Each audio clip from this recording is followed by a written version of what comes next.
Bom dia, segundo ano. Então, hoje nós vamos dar prosseguimento às nossas aulas gravadas, né? E a matéria que a gente vai ver hoje vai ser impulso, tá ok? E o que é um impulso? Vamos lá, vamos aprender aqui. Eu tenho aqui um corpo, tá? Uma bolinha que ela está submersa em um recipiente que está cheio de um líquido, tá ok? E o que acontece aqui? Nessa bolinha aqui, a gente viu que é feita uma pressão sobre ela, correto? As forças que a água exerce sobre a bolinha na parte de baixo, elas são maiores do que as forças que o líquido exerce na bolinha na parte de cima. É claro, né? Porque a profundidade aqui embaixo ela é maior, né? Então, quando a gente faz a soma de todas essas forças aqui, já que a força de baixo é maior do que a força de cima, o que a gente vê como resultado da soma de todas essas forças é uma força para cima. Essa força para cima é o que nós chamamos de empuxo, tá ok? Então, qualquer líquido ou qualquer gás, ele faz uma força em um objeto pelo simples fato de o objeto estar ali dentro, tá ok? Então, se a gente for imaginar que esse líquido é água, a água está fazendo força sobre esse objeto. Se imaginar que seja cloroquina, cloroquina faz força sobre esse objeto. Agora, até mesmo gás. Então, nós estamos inseridos no meio de gás, né? No meio de ar. Então, o ar também faz um impulso sobre nós, sendo que o impulso que o ar faz sobre nós é muito pequenininho, podendo ser desprezível, tá ok? Então, temos aqui, ó, essa aqui é a fórmula para a gente calcular o impulso, tá ok? Impulso é igual à densidade do líquido, certo? Então, quanto mais denso o líquido, maior vai ser o impulso, multiplicado pelo volume, já vou falar desse volume porque ele vai ser muito importante, multiplicado pela gravidade. A gravidade nós sabemos que vale 10, né? 10 metros por segundo ao quadrado, tá ok? Legal. E o que estava falando sobre o volume, que ele é muito importante. Esse volume aqui não é necessariamente o volume da bolinha, é o volume do líquido deslocado. Professor, o que isso significa? Bem, você com certeza já até mesmo lá cozinhando, você já teve essa experiência.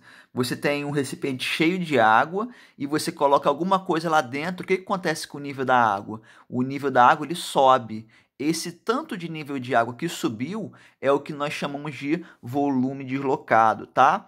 Quando o recipiente ele é todo inserido dentro dessa água, então o volume deslocado é exatamente o volume desse objeto. Por exemplo, esse objeto ele tem 2 metros cúbicos de volume.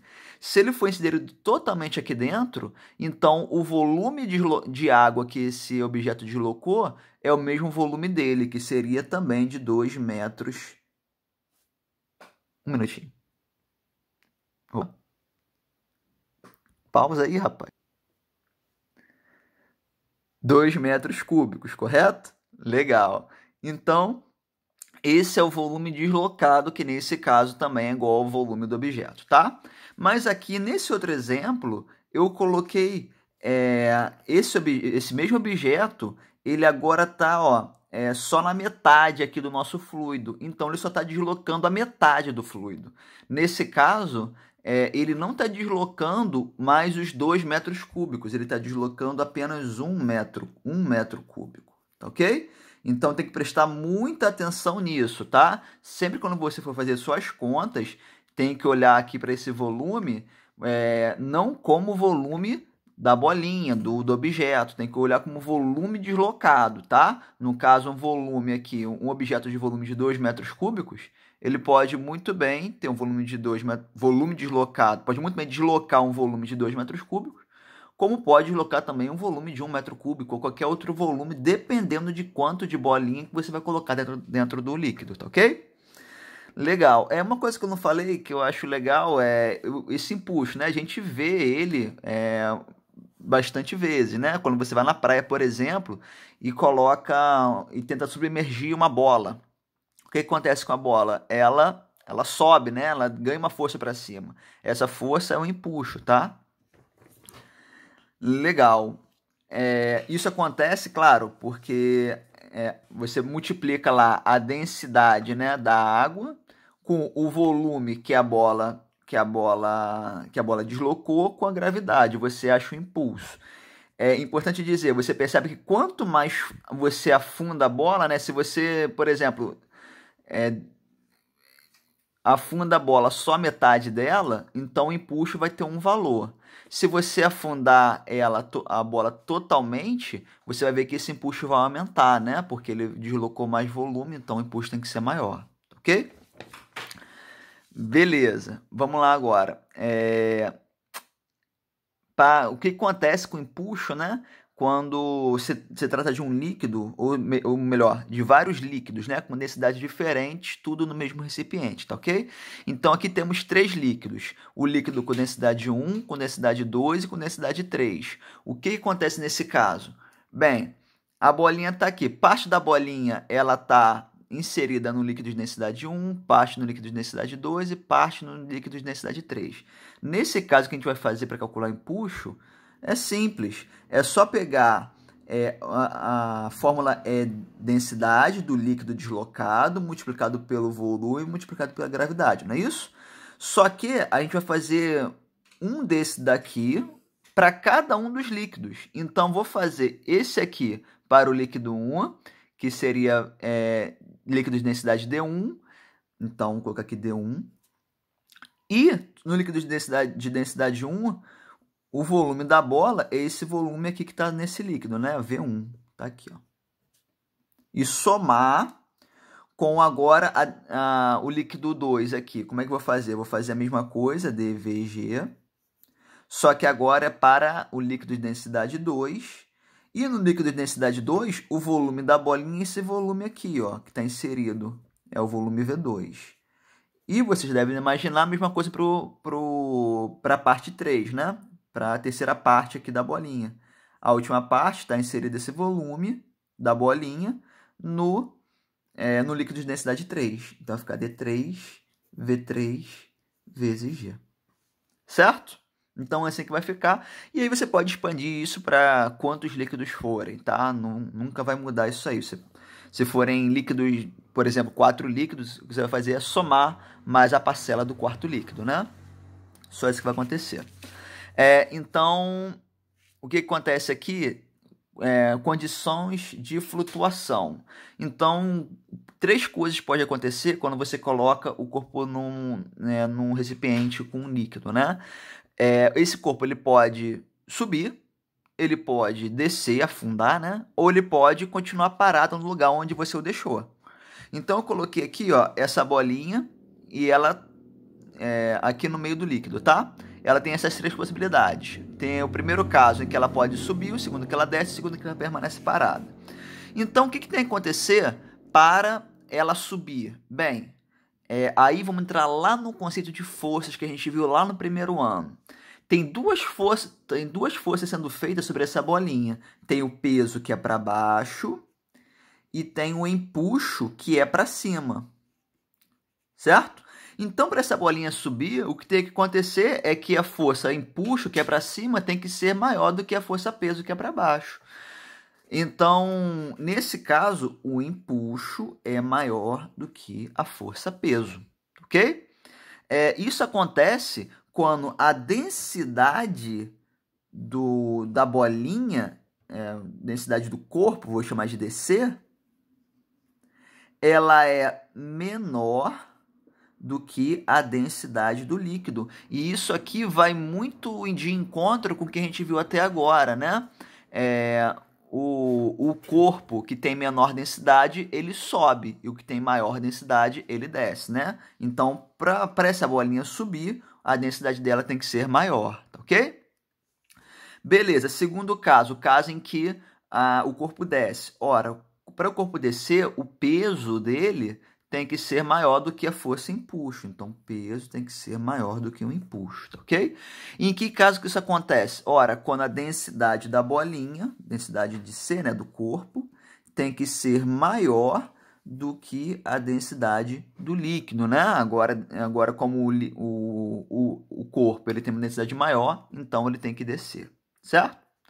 Legal. E para o terceiro caso, o caso em que o corpo fica parado, só tem um caso que isso pode acontecer. O caso em que o empuxo e o peso, eles são iguais. Então, empuxo é igual ao peso, tá ok? Legal. E aí, o que acontece aqui? O que a gente pode dizer sobre as densidades? Ora, se o corpo ele tem densidade maior que a água, ele desce. Se tem uma densidade menor, ele sobe. E o que tem que fazer para poder ele ficar parado? Ora, as densidades têm que ser o quê? Tem que ser iguais também, né? Então, a densidade do corpo tem que ser igual à densidade do líquido, tá ok? Então, é isso aí. Vamos para a próxima aqui, que é este daqui, ok? Beleza, então agora peso aparente.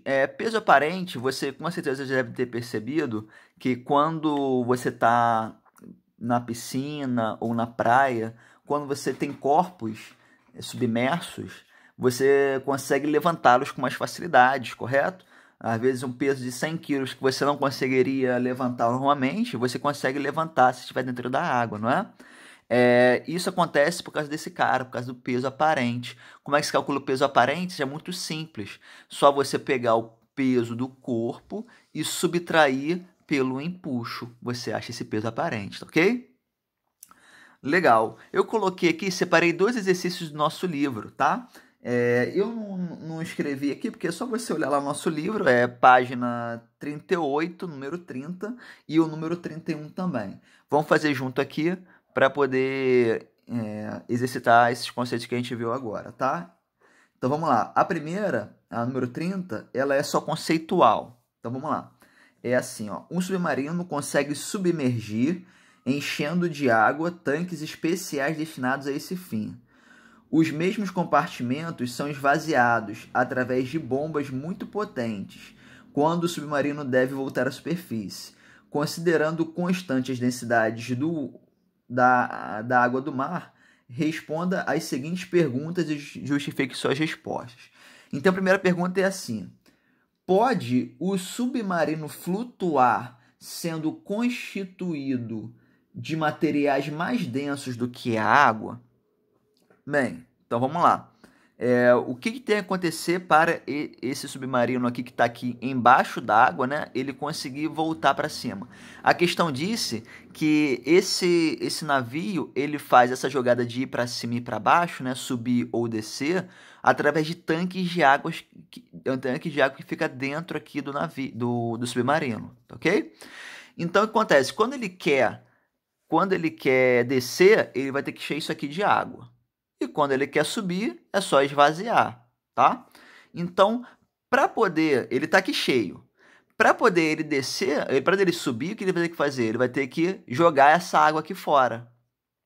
Quando ele joga essa água aqui fora, a densidade total aqui dentro, ela vai diminuir, né? Porque agora não tem mais água, é só ar que vai ter aqui dentro, que tem uma densidade menor do que a água.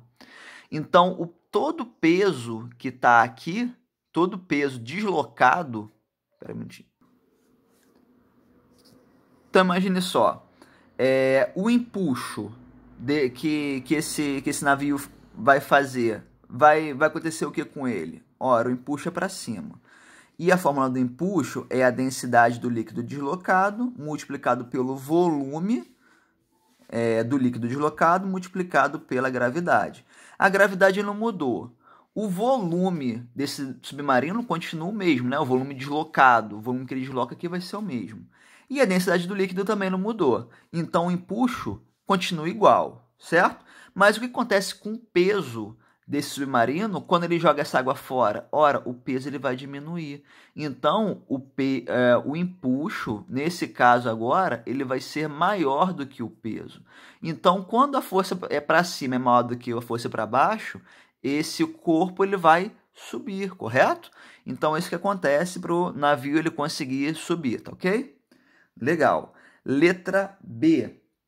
Fala assim, ó. O empuxo exercido sobre o submarino, quando totalmente mergulhado, depende da profundidade em que ele se encontra. Então, esse empuxo aqui, dependendo da profundidade que ele se encontra, ele vai mudar? Por exemplo, ele está aqui, se ele estivesse mais embaixo, esse empuxo seria maior, ou seria menor, ou seria igual? Simplesmente isso aqui. O empuxo, essa aqui é a fórmula do empuxo, né?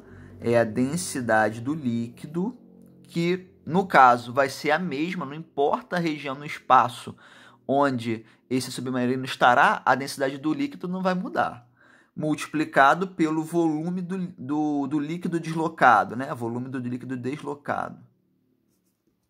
Bem, também não importa onde o submarino está, desde que esteja totalmente submergido, ele sempre vai deslocar o mesmo volume de água, desde que, né, ele não vá um pouquinho mais para cima, né? Não chegue aqui na superfície. Mas enquanto ele está aqui embaixo, ele vai sempre deslocar a mesma quantidade de água, que é exatamente a quantidade, que é exatamente o mesmo volume do submarino, multiplicado pela gravidade, que também não vai mudar. Então, o empuxo ele não muda desde que você esteja aqui dentro da água, ok? Beleza, e a próxima é C. Estando o submarino totalmente mergulhado, em qual dos pontos A, B ou C a pressão exercida pela água é maior? A gente viu nas nossas últimas aulas que quanto mais fundo, maior a pressão, né? Então, o ponto C é o que sofre a maior pressão e o ponto A é o que sofre menor pressão, tá ok, pessoal? Então é isso, espero que tenham entendido. Qualquer coisa, perguntem lá e vamos que vamos.